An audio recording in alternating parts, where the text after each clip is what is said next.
Bismillahirrahmanirrahim. Assalamualaikum warahmatullahi wabarakatuh. Berita Al-Hijrah 3 Jun bersama saya Al-Muhsin Muhammad Nur dan berikut tajuk utama malam ini. Toreh tangan bukan cara Islam.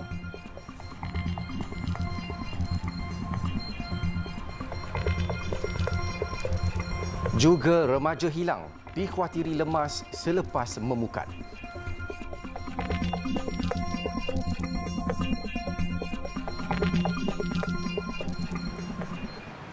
Setiap individu bertanggungjawab dengan sebarang kandungan yang dimuat naik. Itu tegas Menteri di Jabatan Perdana Menteri Hal Ehwal Agama, Datuk Dr. Mohammad Naim Mokhtar. Kandungan yang mencetuskan kebimbangan dan panik di kalangan masyarakat merupakan satu perkara yang sia-sia.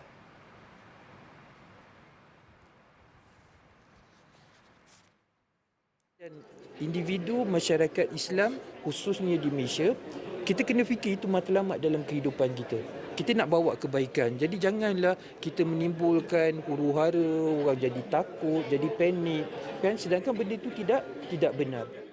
Tambahnya, masyarakat perlu bersifat tabayun ketika mendapat satu-satu berita seperti yang disarankan oleh Islam dan melihat kembali kebenaran dan fakta sebelum disebarkan kepada orang lain. Beliau berkata demikian ketika mengulas berkenaan dakwaan jemaah haji ramai yang terkena batuk kokol seperti yang tular di media sosial. Mengulas pertanyaan itu, Datuk Dr. Naim Mokhtar berkata, beliau dimaklumkan Ketua Pengarah Haji Datuk Seri Said Saleh Said Abdul Rahman hanya 0.2% jemaah sahaja yang dimasukkan ke hospital dan jumlah itu sedikit dan tidak membimbangkan. Dalam perkara berasingan, Datuk Dr. Mohammad Naim mengulas isu menoreh lengan menggunakan objek tajam seperti pisau kini menjadi trend baharu dalam kalangan pelajar sekolah dan institusi pengajian tinggi IPT, kononnya sebagai satu terapi bagi menghilangkan depresi. Katanya tindakan itu tidak dibenarkan Islam untuk memberi ketenangan.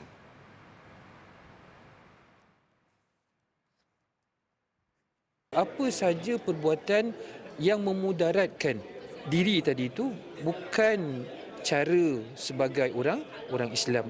Jadi sudah tentu saya di sini mengajak masyarakat di luar sana, khususnya anak-anak muda, supaya jangan sekali-kali kita memudaratkan diri kita. Kita kena sayang diri kita ni. Siapa lagi kalau nak sayangkan diri kita ni kalau tak diri kita sendiri. So Allah dah berikan kita, so ada cara bagaimana kita nak hilangkan stres. Islam dah ajar bagaimana cara dengan solat dia, dengan zikirnya.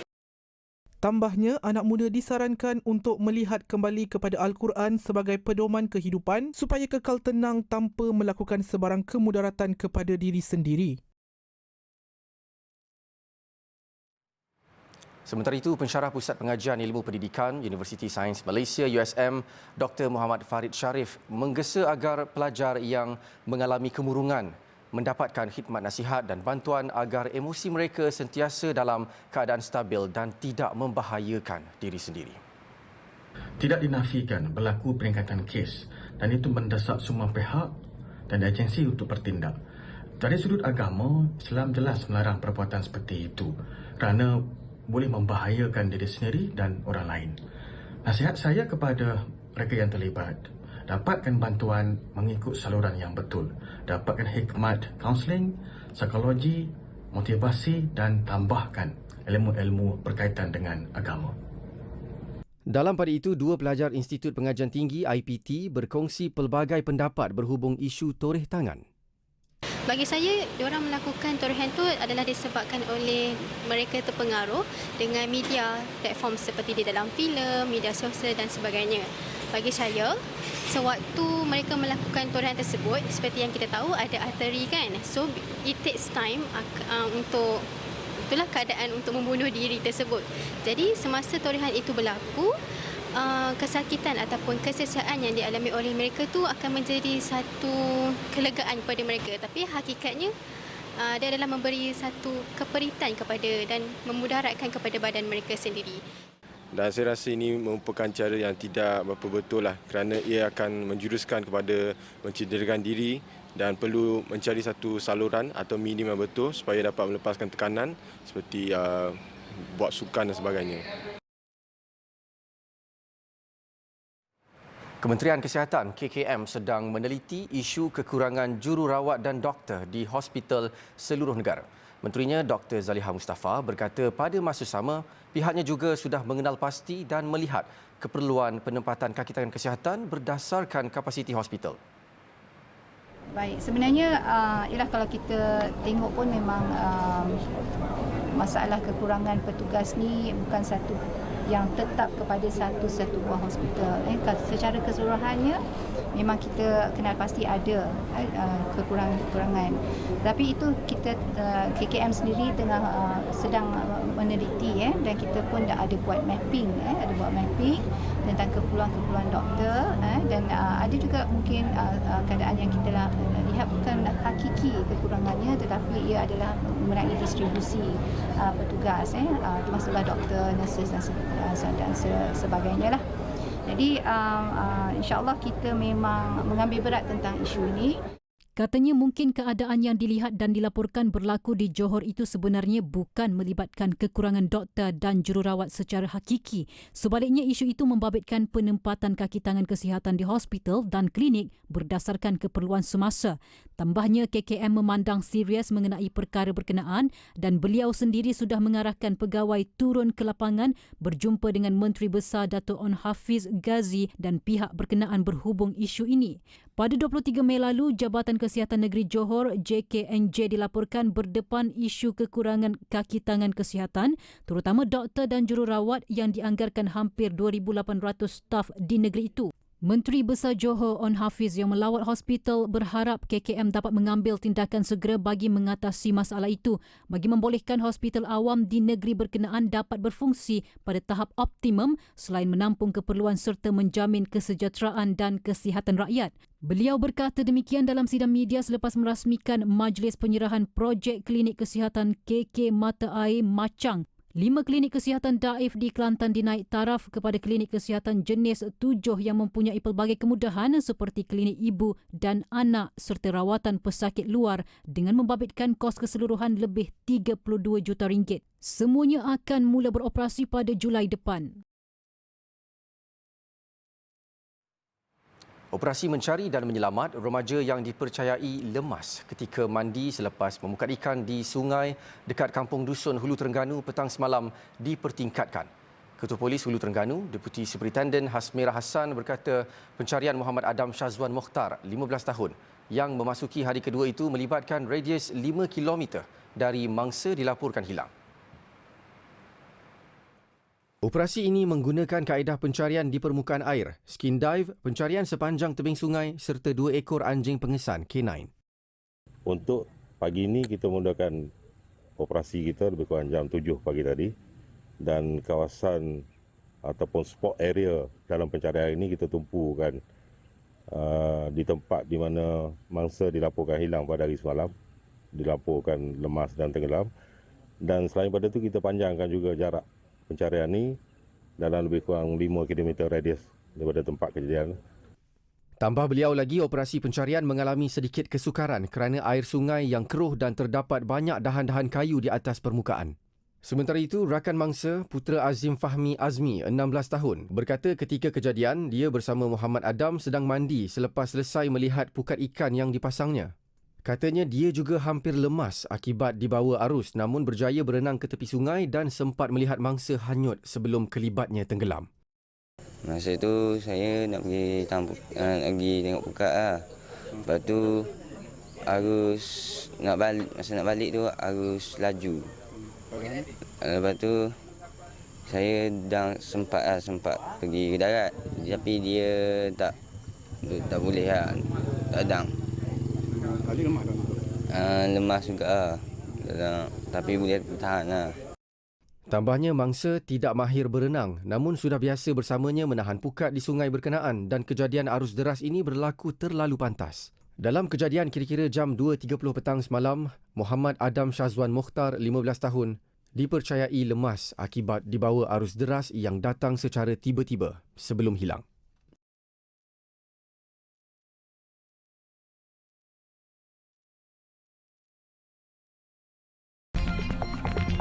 Bimbing jemaah haji secara live chat.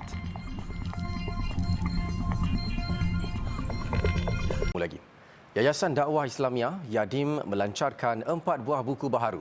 Satu daripadanya adalah antologi daripada sayembara penulisan cerita pendek kanak-kanak berteraskan nilai Islam. Menurut Menteri di Jabatan Perdana Menteri Hal Ehwal Agama, Datuk Dr. Muhammad Naim Mukhtar, penulisan merupakan salah satu pelan transformasi Al-Falah yang dibangunkan di bawah jabatannya. Tambahnya, Yadim berperanan menggalakkan generasi muda untuk mencungkil bakat mereka dalam penulisan Islamiah. Dan penulisan-penulisan mereka ini adalah berbentuk dakwah. Maknanya daripada kecil lagi mereka ni kan Aman telah diasas untuk menulis dan berdakwah mengikut cara mereka. Jadi bila mana Yadim dah dapat melahirkan generasi anak-anak yang cintakan ilmu pengetahuan, congkil bakat penulisan mereka ini, jadi bila mereka ini membesar nanti, kita akan insya-Allah gagasan Indonesia Madani yang mana antara komponen yang penting ialah masyarakat yang bertamadun, sudah tentu mereka yang cintakan ilmu pengetahuan dan apatah lagi mereka ini mampu untuk menyampaikan kebaikan tu dalam konteks ini melalui penulisan-penulisan mereka. Beliau ditemui media selepas melancarkan buku dan penyampaian hadiah sayembara cerpen kanak-kanak anjuran Yadim 2023. Sementara itu, Yang di-Pertua Yayasan Dakwah Islamiah Malaysia, Yadim, Datuk Hasanuddin Muhammad Yunus berkata, penganjuran majlis hari ini melambangkan Yadim meraihkan anak-anak generasi baharu, penerbit dan penulis yang bekerjasama dengan Yadim bagi menerbitkan bahan ilmiah itu. Bila kita cakap pasal dakwah, kita ada beberapa metod yang kita gunakan untuk menyampaikan risalah dakwah kita. Salah satu daripadanya penulisan, sebab penulisan ini akan merangsang orang-orang yang kita seru itu untuk selain daripada membaca, untuk berfikir, untuk menilai, untuk membandingkan dan akhirnya untuk membuat putusan. Tambahnya, menerusi penerbitan buku-buku berkenaan, Yadim mengharapkan dapat membentuk masyarakat cintakan ilmu pengetahuan dan memupuk budaya amalan membaca. Antara buku yang diterbitkan Yadim, 40 hadis aspirasi kejayaan Rasulullah SAW, Kasih Kami, Jangan Buli Saya dan komik sahabat Misi 3Q Melangkah Bersama.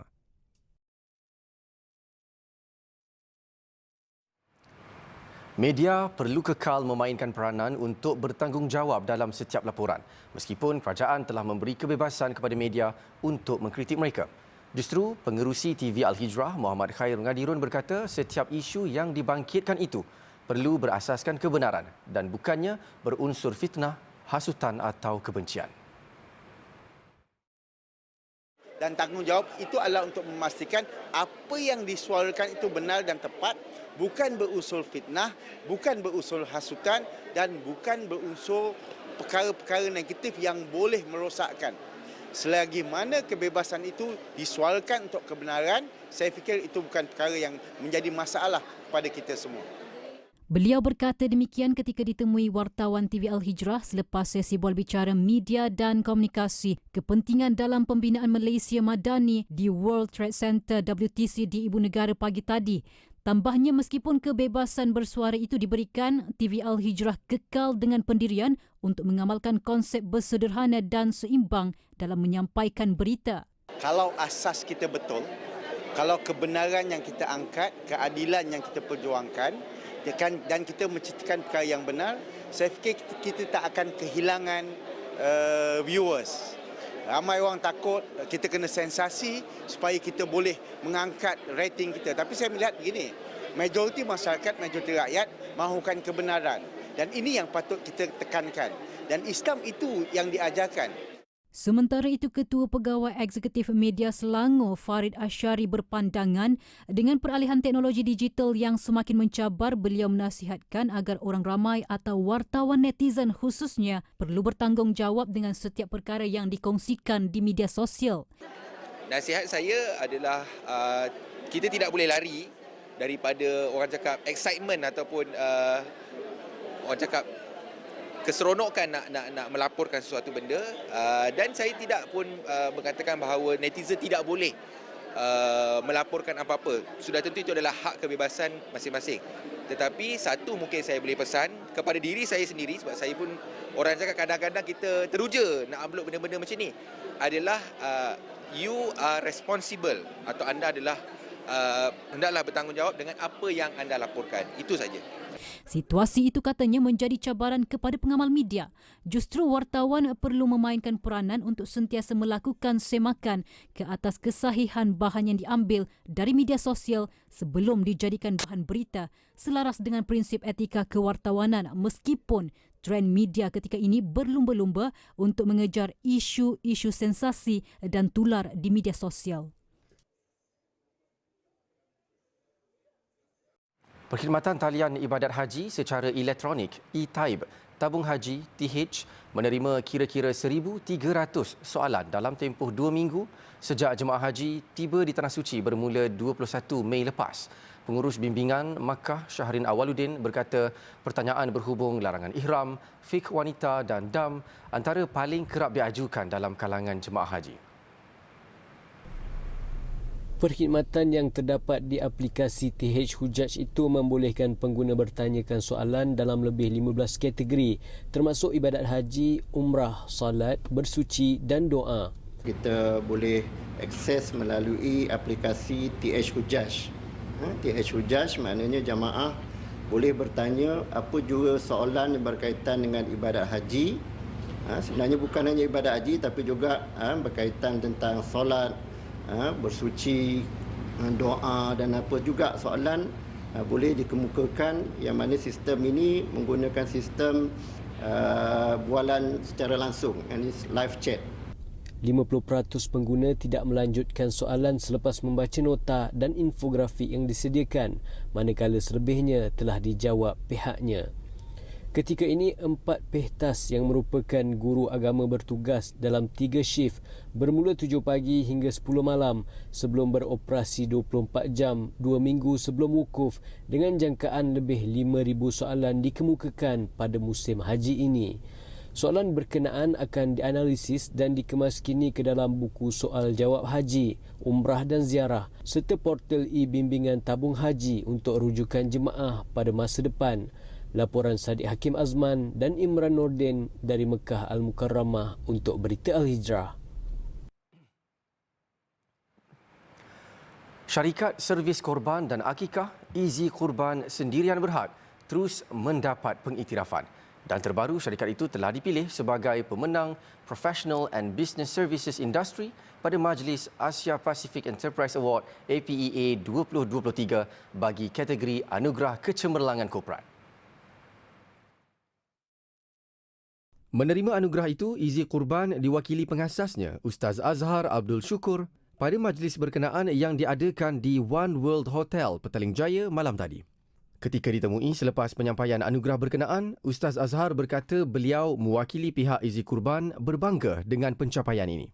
Ia menandakan dedikasi pihaknya kepada semua peserta ibadah korban dan akikah dalam menjalankan amanah yang dipertanggungjawabkan telah diiktiraf di peringkat Asia Pasifik.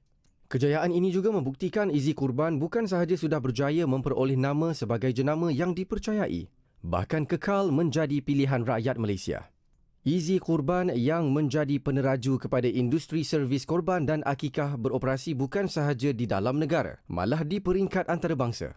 Sejak penubuhan pada tahun 2007, Easy Kurban merangkul pelbagai anugerah berprestij, antaranya anugerah di antara 500 jenama paling dipercayai pengguna di Malaysia, SME terbaik penyedia perkhidmatan Islam, korban dan akikah, Brand Laureate, jenama halal terbaik Malaysia, termasuk pelbagai anugerah Malaysia Book of Records. Easy Kurban merupakan pelopor kepada industri servis ibadah korban dan akikah yang sentiasa menepati standard antarabangsa, termasuklah pematuhan syariah dan pengurusan ibadah. Bersempena dengan musim korban ini, Easy Kurban menawarkan pelbagai pakej harga yang berpatutan, serendah RM350 bagi pakej global, manakala RM750 bagi pakej lokal. Selain daripada pelanjutan waktu operasi kaunter seperti saban tahun sehingga jam 10 malam, urusan atas talian juga akan disediakan untuk membantu memudahkan segala jenis urusan peserta korban.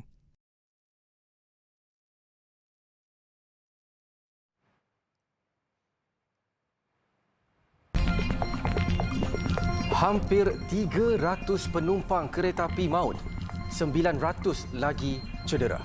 Jabatan Peguam Negara AGC menyelar dengan tegasnya segala dakwaan dalam surat yang dihantar oleh Paul H. Cohen, peguam kepada pihak yang mendakwa sebagai waris Sultan Jamalul Kiram II yang membuat tuntutan terhadap kerajaan Malaysia.